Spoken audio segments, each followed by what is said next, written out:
Amen. Proverbs chapter 7. Working our way through this book, written, if you remember, by Solomon, David's son. He becomes the king of Israel, and he's the wisest guy to ever live. The Lord appeared to Solomon in a dream one night, and he said, "Anything you want, I'll give it to you." And Solomon says, "I want understanding. I want wisdom." And God gave that to Solomon, as well as a lot of other blessings, but Solomon got wisdom. With that wisdom, he wrote Proverbs, Ecclesiastes, and Song of Solomon in the Old Testament. It's the first book that he wrote, Proverbs. And here in Proverbs chapter 7, he says, "My son, keep my words and treasure my commandments within you." He's been kind of talking to my son. And whether if this is his actual kid or just like someone that's younger than him that he's kind of teaching, either way, he's telling them these wisdom, these proverbs. He says, "My son, keep my words and treasure my commandments within me. Keep my commandments and live, and my law as the apple of your eye." Notice there in verse 2, he says, "Keep my commandments and live." God's commandments are directly related to our life. The way that God has laid out for us to live as followers of Him, that ties right into with how our life is going to be and how it's going to go. And here Solomon just says it pretty simply, keep my commandments and live. And doing things God's way brings about life in our life. When we try to do things our way or the way of the world, it can often bring about death or calamity or dysfunction. That pretty much always happens when we try to do things our way, but when we do things God's way, it always brings about life. Verse 2 goes on to say, "And my law as the apple of your eye." So keep my commandments and you'll live. Keep my law as the apple of your eye.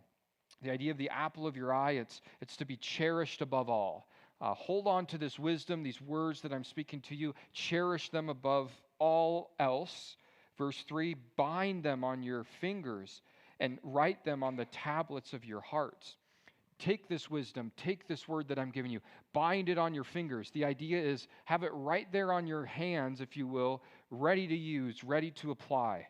Bind it on your fingers and then also have it written on the tablets of your heart. You got a surface level right here where you're able to do it real quickly, but it's also not just here, it's deep inside of you. It's also written on your heart. Verse 4, "And say to wisdom, you are my sister, and call understanding your nearest kin." You want to be close with wisdom. You want a type of relationship with wisdom that comes from God that you could be like, "Oh, she's like my sister," or "she's like a close relative." Verse 5, "That they may keep you from the immoral woman, from the seductress who flatters with her words." Guess what? She's back. Who's back? This immoral woman that Solomon keeps talking to us about time and time again. Already in these first 6 chapters of Solomon, he's warned these guys, these sons of him, about this immoral woman. And yet again here in chapter 7, we see that she comes onto the scene again, because throughout at least this first section of Proverbs, this immoral woman is a reoccurring theme, because this immoral woman is a reoccurring battle. This idea of immorality comes up a lot in this first part of Proverbs, Solomon dealing with it, telling the next generation about it. Talk about it so many times because it's a battle so many times.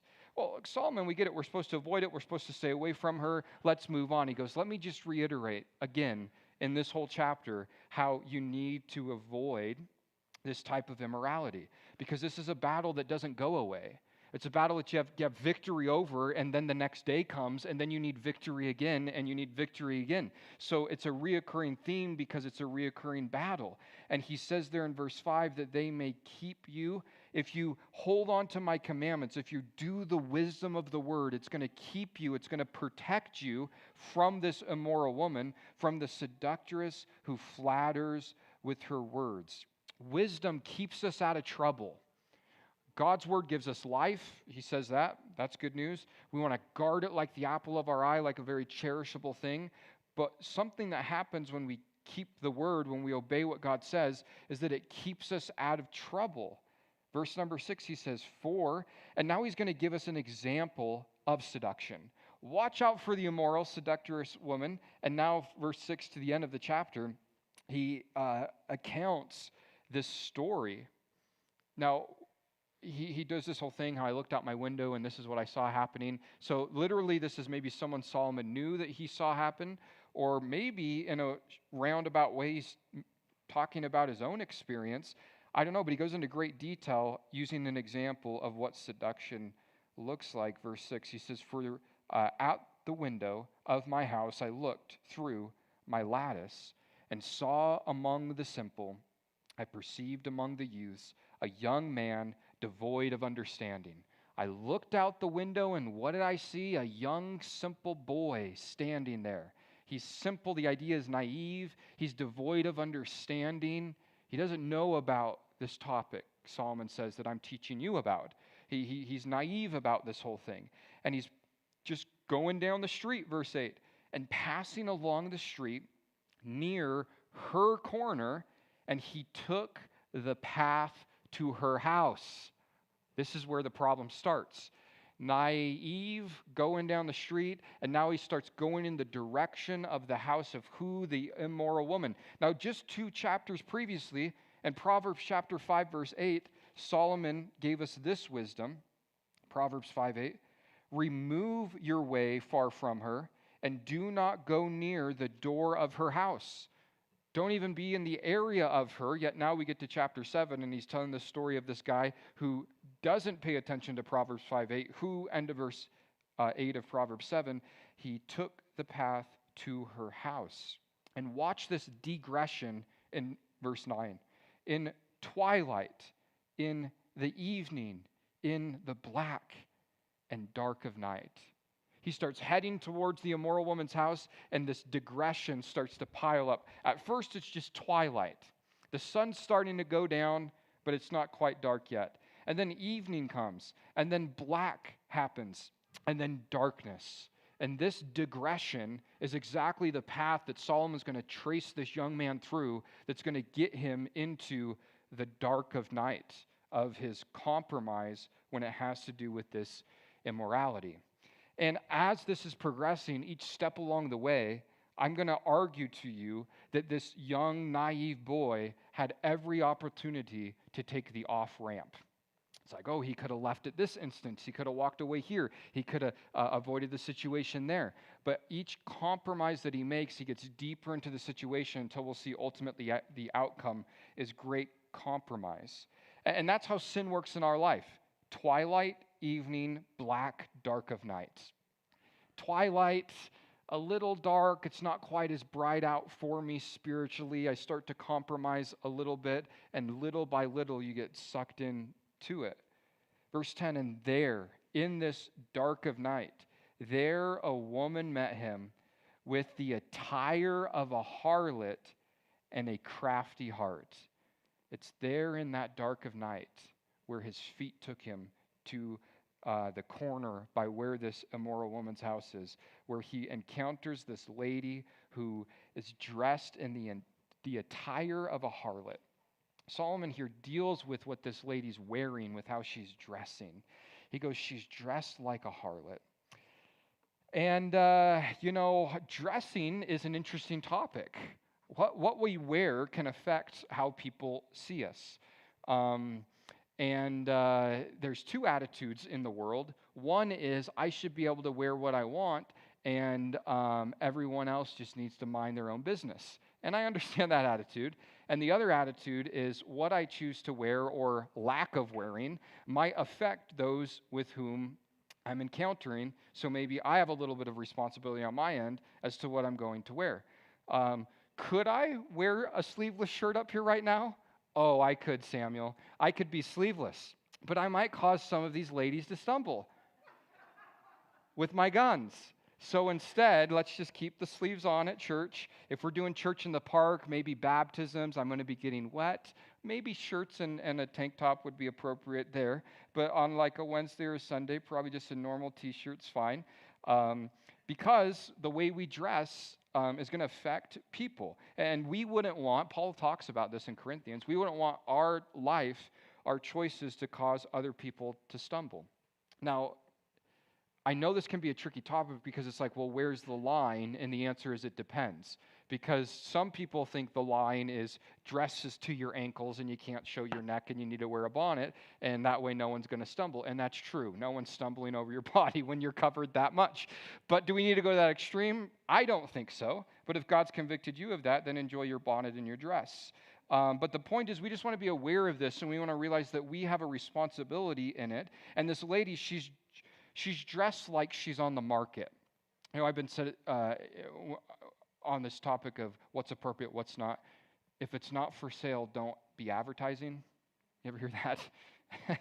So it's like, if it's not for sale, then don't be advertising. Verse 11, he describes her a little bit more, verse 11. She was loud and rebellious, and her feet would not stay at home. This is a woman who's dressed seductively. She's loud, she's rebellious, she's always wandering the streets, wandering the town. Verse 12, and at times she was outside, at times in the open square, lurking at every corner. That word lurking in the Hebrew is literally the idea of waiting for an ambush. She's out there in the dark of night, dressed like a harlot, lurking at the corners, waiting for a young, naive guy to come by, and Solomon's buddy's going to be there. She's going to lock in on him. She's going to ambush him, as we're going to see. So, verse 13, she caught him. She was lurking. She was waiting, just like a hunter, like waiting, and she sees her target. There he is, and she reaches out. She catches him, and what does she do? She kisses him. Whoa. What was right? With an impudent face, or a shameless face, she said to him, I have peace offerings with me. Today I have paid my vows. She's looking for fresh meat. She's looking for a nice, naive boy. And along comes this young man, and she locks eyes on him. She ambushes him. She grabs him, and she just kisses him. And she says to him unashamedly, verse 14, I have peace offerings with me. Today I've paid my vows. Or we would say it this way, I've just come from church. And this boy's thinking, Lord, this is it. She's so spiritual. She's just leaving church.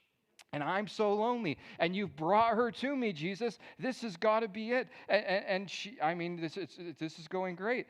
She's into me. She digs me, Jesus. Verse 14, I've got this peace offering with me. Today I have paid my vow. She manipulates spirituality to try to take advantage of the situation. And people do this all the time. Oh, I've just really been praying for God to bring better people into my life, and here you are. Please. Verse 15. So I came out to meet you, she says, diligently to seek your face, and I found you. Or the idea is, you're the one I've been looking for all along. Yeah, I have a husband. She'll deal with that later on, but he's a dud. But you're the one I've been waiting for. You're the one I've been looking for. You're the one I've been praying for. You're my soulmate. You must be my missing half. You're my guy, she says to this boy. Verse 16, I've spread my bed with tapestry, colored coverings of Egyptian linen, and I have perfumed my bed with myrrh and aloes and cinnamon. I've got my bed all washed and made, and I even got it smelling good, she says to this guy. The idea is, it's ready for you and me, buddy. And if that's not forward enough, watch the next verse, verse 18. She says to him, come, let us take our fill of love until the morning.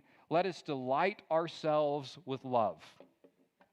Very forward, very clear her intentions, very clear she planned this, got the bed made, got the perfume in the sheets, got my dress on, I'm lurking, I find the guy, I snatch him, I kiss him, I tell him he's the one, I try to bring him home, and I say, here's the deal, bud, verse 18, let us take our fill of love until morning. Or, let's go all night long, she says to him. Yikes. Now, this phrase, let us take our fill, is the similar language of like drinking water. If you remember in the previous section, 2 weeks ago, Solomon commanded us to drink water from your own cistern, to drink water, to have satisfaction from your own spouse. And here she is saying, let's find satisfaction in each other. Let us delight ourselves with love, she says. But this immorality that's being displayed and tempted to this boy is confusing lust with love. She says twice in verse 18, let us take our fill of love. Let us delight ourselves with love. This is what the world is selling as love, but this is not what the Bible sells to us as love. This we would classify as lust, because lust equals selfishness. Love equals patience. Love is patient. We're going to see throughout this whole kind of progress and this, I guess we could say, degression of this temptation of immorality. There's no patience involved at all. Generally speaking, if you're dealing in a relationship, if there's this sense of urgency to have to get to this next level physically, you're not dealing with love, you're dealing with lust. Because if there's love, guess what you have? All the time in the world. We got time. We can wait. There's nothing to rush into. Love is patient. Lust is not. Lust demands quickness. It demands selfishness. Verse 19, she probably knows what this young boy is thinking. You want me to go to your house? You're inviting me over, but you probably have a husband. But she says, verse 19, oh, my husband's not home. He's gone on a long journey. Don't worry about my husband. He's not even in town. The idea, we'll never get caught. No one will know. Come on over, bud. Verse 20, he's also taken a bag of money with him and will come home on an appointed day. He took the credit card. He's got a bag of money. He's not coming home for a while. I know when he's coming home. We got plenty of time. Come on over. So she's getting rid of these excuses. Oh, I'd love to, but your husband, husband's out of town. Oh, I'd love to, and she's just crossing off any easy excuse this guy could make. She's dealing with it. So in his head, oh, here's an off-ramp, here's an off-ramp, here's an off-ramp. As soon as she said, verse 19, for my husband, there's where we could pump the brakes. Right? Oh, husband. Okay, I got to back out of this one. See, I thought you were chill. I thought because we met at church, everything was good, but maybe not. Let me pump the brakes here, throw this thing in reverse, because this is not something I want to get involved in. And yet, watch what he does. And this gets really sad, verse 21. With her enticing speech, she caused him to yield. With her flattering lips, she seduced him. He shouldn't have stayed around. He shouldn't have been listening. Because he stuck around, because he kept listening, she seduced him with her flattering lips, and it caused him to yield, to give in. We read this from the outside looking in, and it's very obvious this guy is heading down a bad road. This is not a wise choice. This is a foolish choice.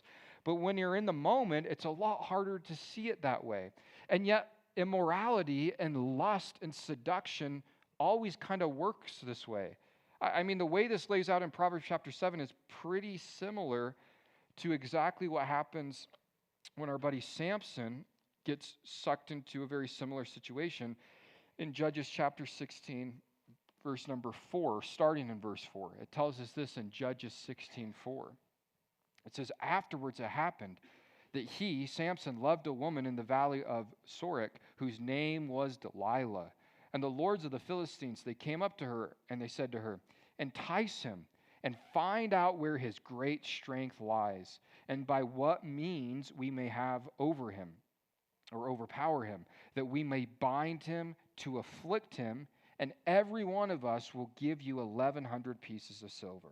So Delilah said to Samson, please tell me where your great strength lies, and with what you may be bound to afflict you.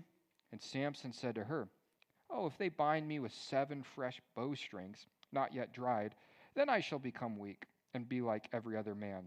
So the lords of the Philistines, they brought up to her 7 fresh bowstrings, not yet dried, and she bound him with them.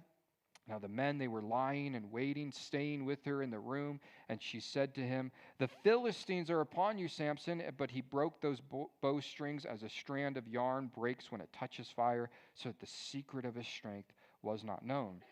And Delilah said to Samson, "Look, you've mocked me. You lied to me, man. You told me lies. Now, please tell me what you may be bound with." So he said to her, "If they bind me securely with new ropes that have never been used, then I shall become weak and like any other man." Therefore Delilah, she took new ropes and she bound him with them. And she said to him, "The Philistines are upon you, Samson." And the men were lying in wait, staying in the room, but he broke them off his arms like a thread. And Delilah said to Samson, "Until now you've mocked me and you've told me lies. Tell me what you may be bound with." And he said to her, "If you weave the 7 locks of my head into a web of a loom." So she wove it tightly with the batten of the loom and said to him, "The Philistines are upon you, Samson." But he awoke from his sleep and pulled out the batten and the web from the loom. Then she said to him, "How can you say I love you when your heart is not with me?" This is what we call crazy. On both ends, generally crazy attracts itself, so that's why this generally happens. She's crazy, he's crazy. She keeps trying, every time he says where his strength lies, she tests it. So it's like, Samson, are you so stupid to think that, is it not obvious to you that she's trying to get you to lose your power? That she's trying to get you to lose your strength? And yet he's blinded by lust. And she starts to really play on his heartstrings. "How can you even look at me and say you love me? I thought we were an item," she says. "Your heart's not with me. You've mocked me these 3 times, and you've not told me where your great strength lies." And it came to pass when she persisted him daily, she wouldn't relent. She kept bothering him with her words and pressed him so that his soul was vexed even till death, that he told her all of his heart. Be careful who you tell all of your heart to. That's a huge lesson there.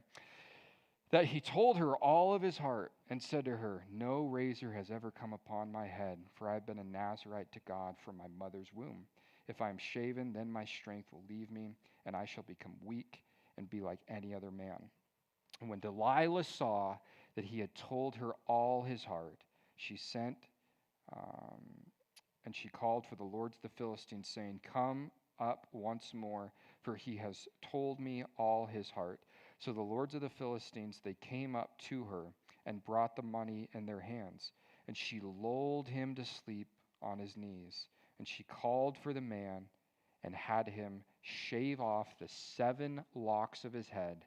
And then she began to torment him, and his strength left him. And she said, "The Philistines are upon you, Samson." So he awoke from his sleep and said, "I will go out," watch this, "as before." Just like every other time, just like every other compromise, I know I still got my strength. He hops up, but here's what Samson hadn't realized when he made this statement, "I will go out as before," in verse 20. But he did not know that the Lord had departed from him. And then the Philistines, they took him, and they put out his eyes, and they brought him down to Gaza. And they bound him with bronze fetters, and he became a grinder in the prison. He gets blinded, he gets binded, and he starts grinding. That's what sin does. It blinds, it binds, and it grinds. And he went from the strongest guy ever, the supernatural strength because of a covenant, a promise he had with God, to compromising it because of immorality and seduction, to not realizing the Lord had even left him. But, verse 22, however, the hair of his head began to grow again after it had been shaven. Grace.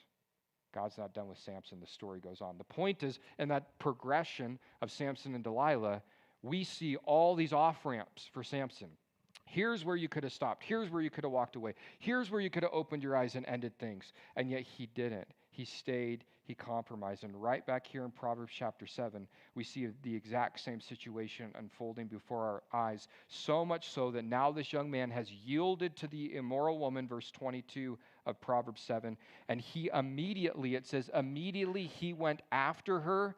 Get this picture. As an ox goes to the slaughter, or as a fool to the correction of the stocks. Just like that, he goes after her. Like what? Like an ox on his way to the slaughter. Just like blindly going to his demise, he follows after her. Or like a fool to the correction of the stocks or shackles, like a fool on his way to be bound up. And to me, this is the saddest verse in definitely this whole chapter, but maybe in the whole Bible, Proverbs 7:23. Till an arrow struck his liver, as a bird hastens to the snare. He did not know it would cost his life. He didn't know. He didn't know this was going to cost him his life. He was just out on the stroll that evening, but then he got sucked into the evening and then the dark and then the darkness, and then he was in the wrong place at the wrong time with the wrong people, and he should have left, but he didn't. And it cost him everything. It cost him his life, and he didn't realize this compromise was so valuable. He didn't know that it was going to cost him his life, but that's exactly what it did. It's like an arrow that strikes his liver, like a bird who runs itself right into the snare. He was completely naive that he was screwing up the rest of his life with this compromise. Verse 24. Now, therefore, listen to me, Solomon says, my children, pay attention to the words of my mouth. Do not let your heart turn aside to your ways. Do not stray into her paths. Do not, he says. Don't even go there. Wow, here's the problem, God. I just want to be a nice guy. Nope. No time for being nice guys in this situation. Well, if I just run away, if I just don't engage, if I don't text back, if I don't smile back, she's going to think I'm a jerk. Let her think you're a jerk. Run away. Don't, it says. Do not even go there. Your view of niceness is not an issue when it comes to this because your life is on the line. This is serious stuff. So if you're in the situation, you have to get out of it. Notice, don't, he says. Do not let your heart turn aside to her ways. Do not stray into her paths. For, verse 26, she's cast down many wounded, and all who were slain by her were strong men. You're just one of many, buddy. You're just one of many that this immoral woman, picturesque, that immorality has gotten. You thought you were special. You thought you were the exception. You thought you were the one that we saw 2 weeks ago who could carry fire in your bosom yet not get burned. You thought you were the exception to the rule, but you're not. You're just like everyone else because she's taken many down already. And all, end of verse 26, all who were slain by her were strong men. But they weren't strong enough because no one's strong enough. And that's why you got to not be like Samson. You got to be like Joseph in Genesis chapter 39. In Genesis chapter 39, starting in verse 6, Joseph is just so blessed. He's went from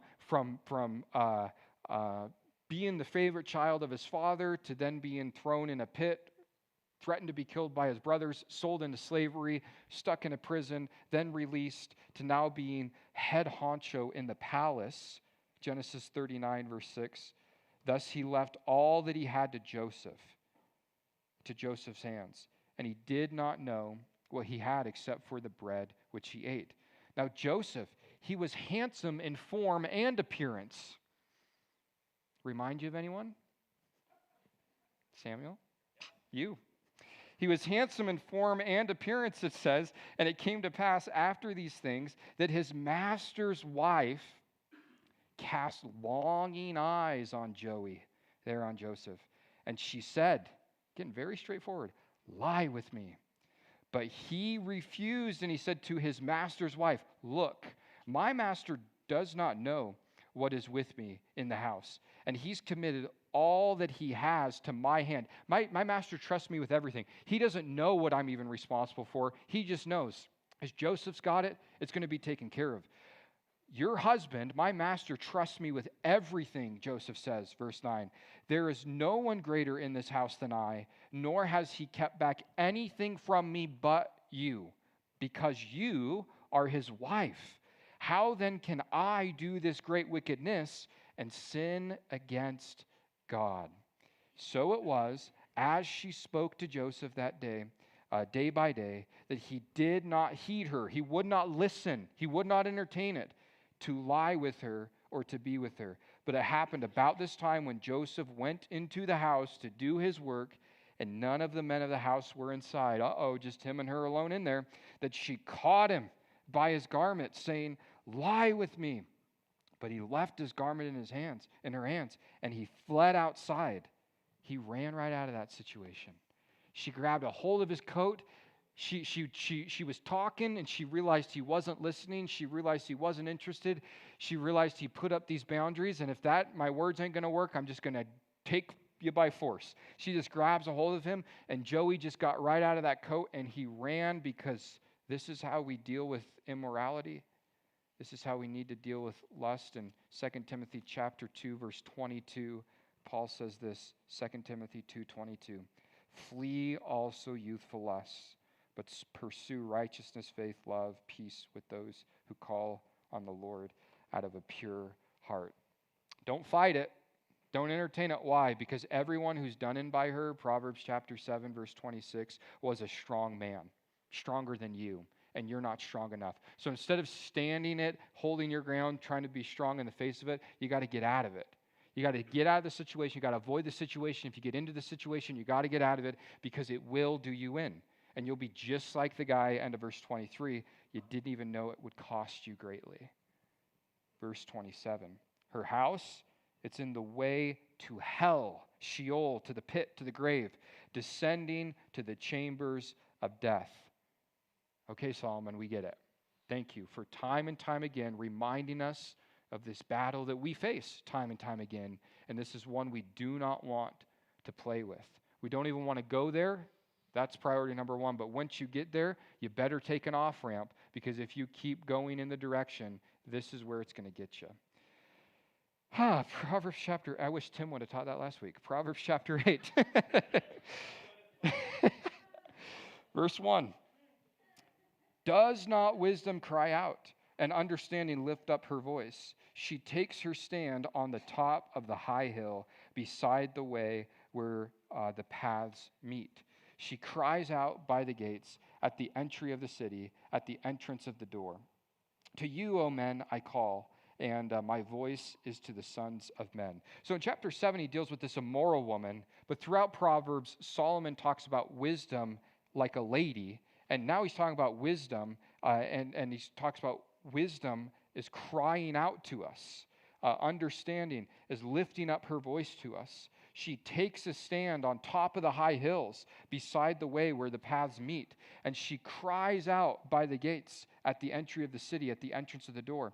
And she just calls out, verse 4, he says, to you, O men, I call, and my voice is to the sons of men. O you simple ones, understand prudence, and you fools, be of an understanding heart. Listen, for I will speak of excellent things, and from the opening of my lips will come right things. Wisdom is calling out to us to listen to it. Listen, I'm speaking. I have a message. Just be tuned in to what I have to say. For my mouth will speak truth. Wickedness is an abomination to my lips, and all the words of my mouth are with righteousness. Nothing crooked or perverse is in them. They are all plain to him who understands, and right to those who find knowledge. Receive my instructions, and not silver, and knowledge rather than choice gold. For wisdom is better than rubies, and all the things one may desire cannot be compared with her. Wisdom is better than anything else you could desire, he says. It's more valuable than gold or rubies or silver. Wisdom, top of the list. Verse 12. I, wisdom, dwell with prudence, and I find out knowledge and discretion. The fear of the Lord is to hate evil, verse 11 says. Pride and arrogance and the evil way and the perverse mouth I hate. Notice verse 13. The fear of the Lord is to hate evil. Once you fear God, once God's in his proper place, the result of that is that you're going to hate evil. We want to love what God loves. We want to hate what God hates. The only way that's going to work out in our lives if we have the right view of God and God's in the proper place in our life. The fear of the Lord is having God in his proper place. When God is in his proper place, then we're going to hate evil because God hates evil. Verse 14, he says, counsel is mine, and sound wisdom. I am understanding. I have strength. By me kings reign and rulers decree justice. By me princes rule and nobles and all the judges of the earth. I love those who love me, and those who seek me diligently will find me. Riches and honor are with me, enduring riches and righteousness. Notice in verse 17, wisdom says, I love those who love me, and those who seek me diligently will find me. If you're seeking out wisdom, the promise is you're going to find it, as long as you're looking in the right place. Those who are looking for godly wisdom, who are searching for it, who are seeking it out, the promise in Proverbs chapter 8, verse 17, is that it will come to you. He says, those who seek me diligently will find me. The old King James, therefore, diligently says, those who seek me early will find me.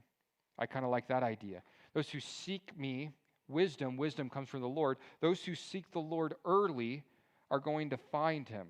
Early in the day, maybe I would argue, kind of starting our day off seeking the Lord. We see that Jesus modeled this in his life in Mark chapter 1, verse 35. Even Jesus, the Son of God, did this. Mark 1:35. Now in the morning, having risen a long while before daylight, he went out and he departed to a solitary place, and there he prayed. Jesus literally got up early to seek wisdom, to seek the Father in prayer. We see kind of an illustration of this in the Old Testament with the children of Israel gathering manna in Exodus chapter 16, verse 21. Manna would come every day, so by the time the children of Israel would wake up, the manna would be on the ground, and they'd have to wake up, Exodus chapter 16, verse 21, and do this. So they gathered it every morning, every man according to his need. And when the sun became hot, it melted. If you didn't get your manna early, it's going to melt away. So you had to get up early to get the provision, to get the food, to get the nourishment, to get the provision that God has for you that day. I think wisdom is similar. It's seeking God early as far as chronologically in your day, but I think also seeking God early in like a situation. Here's a situation I don't know what to do with. I'm going to exhaust my resources, and then if none of my plans work, then I'll start seeking God for wisdom because I don't know what else to do. Instead of that approach, here's a situation. I'm going to seek you first, God. That's what it says in Matthew as well. Seek first the kingdom of God. I'm going to seek you first, God, early in the situation. I'm going to trust you're going to give me wisdom that I need for it. Verse 18 of Proverbs 8, he says, riches and honor, they're with me, enduring riches and righteousness, and my fruit is better than gold, yes, than fine gold, and my revenue than choice silver. I traverse or I walk about the way of righteousness in the midst of the path of justice, that I may cause those who love me to inherit wealth, that I may fill their treasuries. The Lord possessed me at the beginning of his way. Before his work was old, I have been established from everlasting, from the beginning, before there was even earth. Before God even created creation, there was wisdom. When we look at creation, we see God's wisdom. You read Genesis 1 and 2, you see God's wisdom working through creation. And wisdom transcends time. Wisdom comes from God. Wisdom is an attribute of God, kind of. So in that sense, wisdom is eternal. Verse 21, when there were no depths, I was brought forth. When there was no foundation, according with waters. Before the mountains were settled, before the hills, I was brought forth. While as yet he had not made the earth or the fields or the primal dust of the world. When he prepared the heavens, I was there. And when he drew a circle on the face of the deep, when he established the clouds above, when he strengthened the fountains of the deep, when he assigned to the sea its limits, so that the waters would not transgress his commands, when he marked out the foundation of the earth, then I was beside him as a master craftsman, and I was daily his delight, rejoicing always before him, rejoicing in his inhabitant world. And my delight was with the sons of men. If you remember in Colossians, it tells us that all of wisdom is found in Jesus. So some of this sounds pretty picturesque of the Son of Jesus, how he's there throughout all this. So you could definitely kind of tie this into kind of foreshadowing and speaking of Jesus. But also, I think you could also just see at a very simple level as wisdom is eternal, and God used wisdom. Wisdom was there as God was creating everything. Verse 32, now therefore listen to me, my children, for blessed are those who keep my ways. Hear instruction and be wise, and do not disdain it. Blessed is the man who listens to me, watching daily at my gates, waiting at the posts of my door. For whoever finds me finds life. Wisdom is saying this. Wisdom is speaking out, Solomon in this poetic way. Whoever finds wisdom finds life and obtains favor from the Lord. But he who sins against me, against wisdom, wrongs his own soul. And this is a real big statement, end of verse 36. All those who hate me love death. All those who hate true wisdom, wisdom from the Lord, their rejection of wisdom from God is their profession of loving death. They're rejecting wisdom that's from the Lord, and in so doing, they're actually professing that they're lovers of death. Chapter 9, verse 1 says wisdom. And in chapter 9, we're going to see this contrast between the way of the wise and the way of the fool. First half, he's going to deal with the way of the wise. Second half, he's going to deal with the way of the fool. And he kind of parallels these things. And his point is wisdom's calling out to us. Foolishness is calling out to us too. And we're just here, and we got to figure out which one we're going to listen to. Proverbs chapter 9, verse 1, wisdom has built her house. She has hewn out her 7 pillars. She has slaughtered her meat. She has mixed her wine, and she has furnished her table. She has sent out her maidens, and she cries out from the highest place of the city. Whoever is simple, let him turn in here. As for him who lacks understanding, she says to him, come, eat of my bread, and drink of the wine that I have mixed. Forsake foolishness and live, and go into the way of understanding. Wisdom is ready, notice, in these verses. Wisdom is calling out to us, and she's ready. She's prepared. She's already, verse 1, wisdom has built her house. She's hewn it out of 7 pillars. She's slaughtered her meat. She's got a feast ready. She's mixed up the drink, the wine. She's furnished the table. The table's already set. She's sent out her maidservants. She cries out from the high place of the city, inviting people to her party, if you will. Wisdom is prepared. Wisdom's ready for you and me to come and enjoy it. It's all set up. Everything's already ready. We just got to go in and enjoy it. Verse 4, whoever is simple, let him turn in to hear. As for him who lacks understanding, she says to him, come, eat my bread and drink of the wine that I have mixed. This invitation, anyone who's lacking understanding gets to come to the table, picturesque of wisdom, and partake in what wisdom has to offer. Come and eat my bread. Come and drink of the wine that I've mixed. Interesting, wisdom, the elements that wisdom are offering to anyone who's seeking, bread and wine. Picturesque foreshadowing communion a little bit there. Some would argue no. Some would say I'm over-spiritualizing. They're probably right, but I think I'm right. I think this is a little type, a little foreshadow of maybe communion of bread and wine. Every time I see that, particularly in the Old Testament, I think it's a picture of the work of Jesus. He says, come and eat my bread, wisdom says, and drink of the wine that I have mixed. I've got this table set. I'm inviting you to come and join and to eat it. You just have to come and join and eat it. So as people, we have access to wisdom that is beyond us. Wisdom's not saying, come to my house, but you need to bring your own dish. Wisdom says, come on over, I have it all ready. You just get to come and enjoy it. The best part about the wisdom that we have access to as believers in Jesus is that it's above us. It's greater than us. All of us as humans have a certain amount of human wisdom in us. When you get to the point where you've hit your limit of wisdom, we get to tap into wisdom that's beyond us, that transcends us. That's why James says in James chapter 1, verse 5, if any of you lacks wisdom, let him ask of God who gives to all liberally and without reproach, and it will be given to you. Wisdom is saying to those back in Proverbs chapter 9, verse 4, anyone who lacks understanding, I'm saying to you, come and eat from my table. Come and eat my bread. Come and drink my wine. If you find yourself lacking wisdom, That's the first step to getting wisdom. James and Proverbs says you got to realize you lack it. You got to realize you don't got it. So then you can tap into the one who does, the Lord, and then he's faithful liberally to give it to us. We get this wisdom that's above us, that's beyond us, to figure out these things in life that we go through. Verse 6, forsake foolishness and live, and go in the way of understanding. He who corrects a scoffer gets shame for himself, and he who rebukes a wicked man only harms himself. In this proverb, Solomon's give us wisdom on who to share wisdom with. He says you want to watch out for correcting a scoffer, because that's just going to result in shame for himself. You want to watch out in rebuking a wicked man, because that's only going to create harm for himself. Do not correct a scoffer, lest he hate you.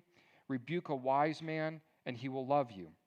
Give instruction to a wise man, and he will be still wiser. Teach a just man, and he will increase in learning. Wow, I have the Bible, I have the Word, I'm walking with Jesus, and my calling is to now go into the world and correct everybody. Nope. We have no mandate or command on us as Christians to be going around and being the correctors of the world. We are called to share the gospel with people, but to pretend like every situation it's on me to correct people is not true. He actually says you're kind of wasting your time if you correct foolish people or scoffers. People worth correcting are wise people. Well, Solomon, if they're wise, why do they need wisdom?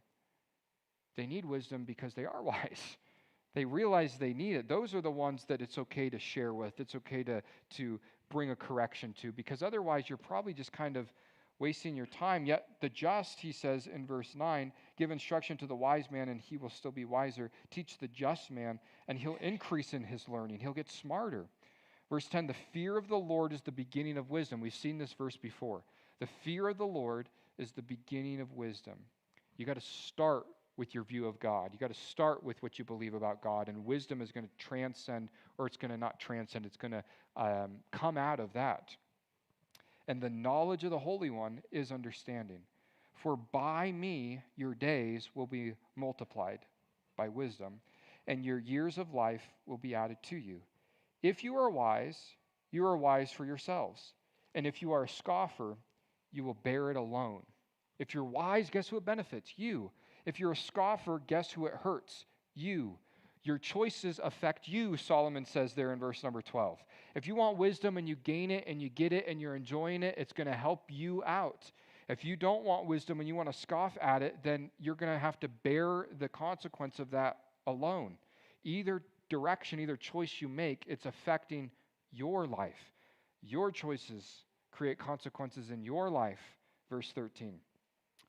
Now we deal with the foolish. Wisdom's calling out to us, but watch what folly or foolishness is doing to us. Verse 13.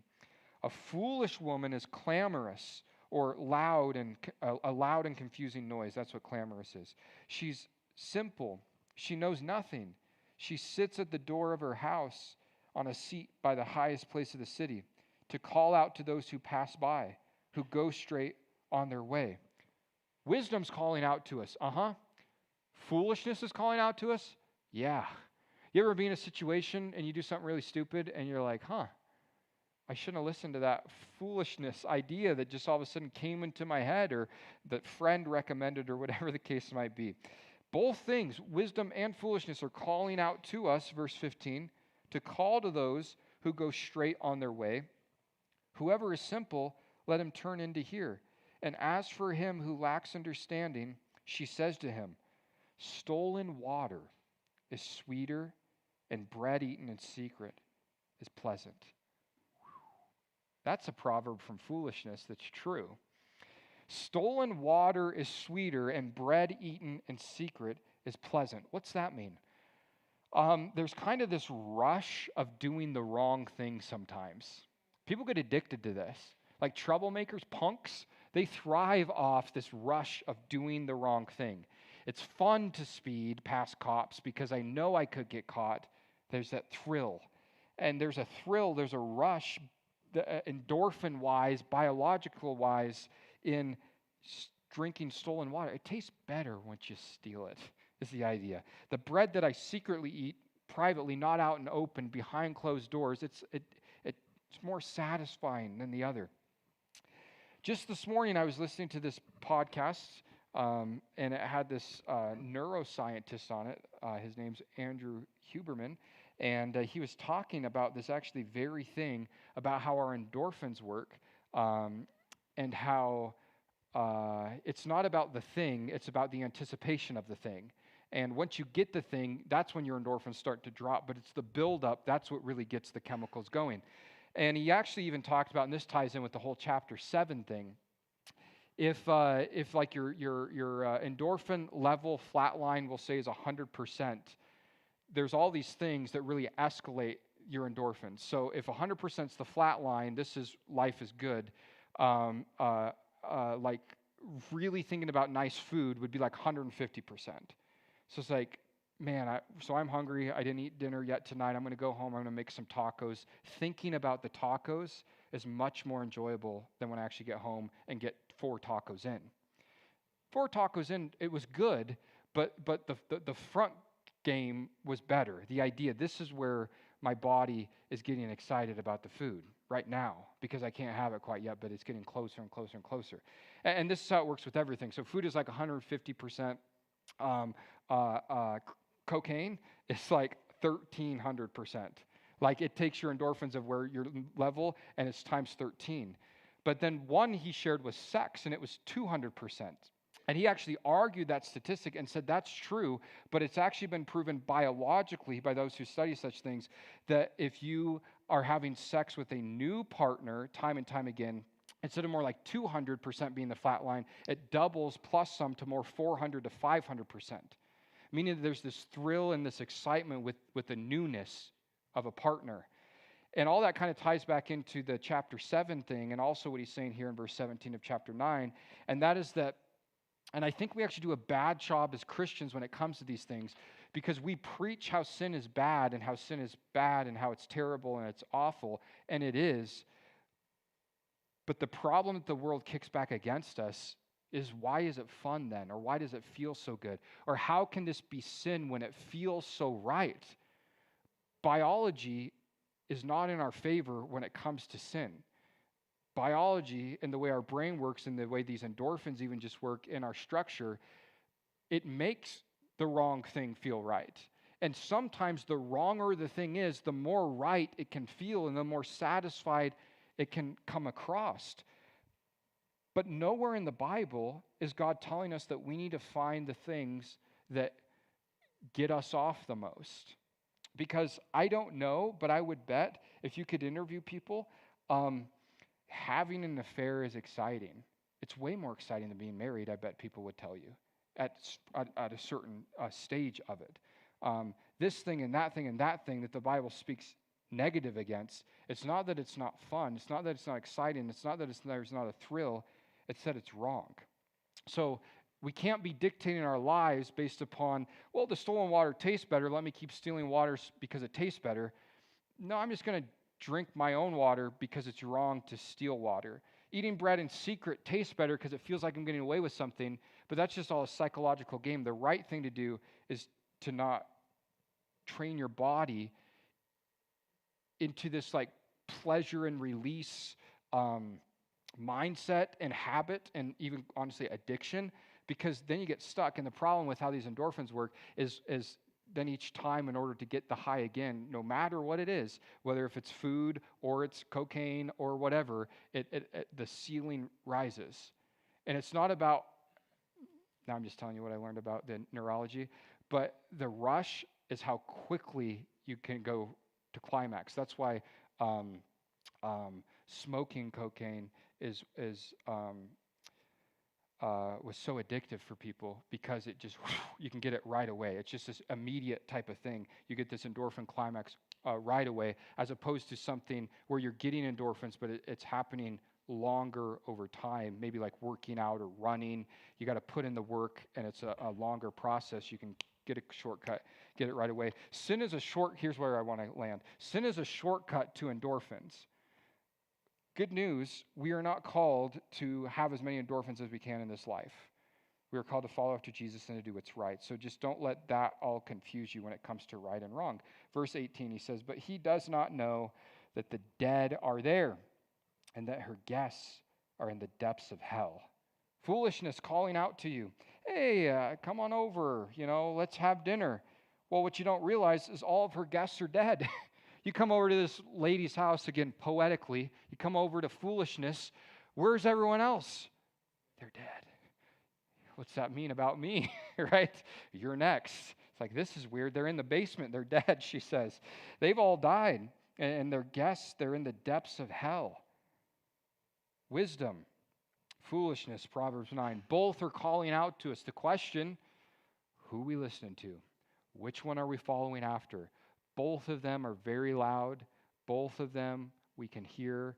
Both of them have influence in our lives. Our goal, listen to wisdom way more than listen to folly, to foolishness. And when you do find yourself listening to folly, listening to foolishness, there's ways out. Samson's hair did grow back.